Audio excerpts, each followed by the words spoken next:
Dubai ने सुनने पैने कोई रोले रपे किया कुछ भी नहीं अला ठीक नहीं आई सर हला अला ये ज्यादा है रोला रपा ठीक बड़ा रोला ही ज्यादा रोला बड़ा पे मामला ठीक नहीं आए कदों तुसी मेरे तो हो गए तकरीबन आई सब 1.5 महीना हो गए डेढ़ एक महीना हो गया ते कपड़े शपड़े देखे देखी ना माल देखा माल कैसा है पसंद है पीछा चले सारा कुछ अच्छा दुबई नी मार्केट चंगी है कि इंपीरियल माल नी मार्केट चंगी इंपीरियल माल दी अच्छी हाय वैसे पूरी दुनिया में नहीं दुबई शॉपिंग करने आते अली भाई नहीं मां बोते मैं दुबई मैं ਜਦੋਂ ਤੇ ਦੋ ਪਰਫਿਊਮ ਇਥੋਂ ਵਾਈਟ ਵਾਲੇ ਜਿਹੜੇ ਨੇ ਮੈਂ ਮੰਗਵਾਏ ਨੇ ਉਥੇ अच्छा ਲੜਕਾ ਮੇਰਾ ਇਥੋਂ ਕਹਿਣ ਕੇ ਗਿਆ ਸਪੈਸ਼ਲ ਮੇਰੇ ਸੇ ਦੋ भाई तुसा नी शॉपिंग जेड़ी है इंपीरियल माल च होके दुबई भी दुबई गई गई है बिल्कुल गई है वाह वाह वाह वाह वाह उसामा भाई इंपीरियल माल नी शॉपिंग लोग करके दुबई विनने जी उधर दुबई का एक शॉपर भी मैंने देखा है दुबई बुर्ज खलीफा के बिल्कुल सामने एक कस्टमर थे हमारे उन्होंने इस तरह पिक्चर लेके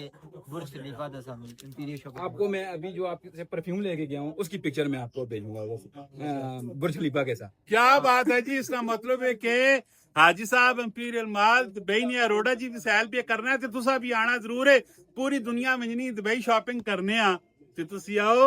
इंपीरियल माल मालाकान साहब जीटी रोड वा कैंटला मदीन वाला अड्डा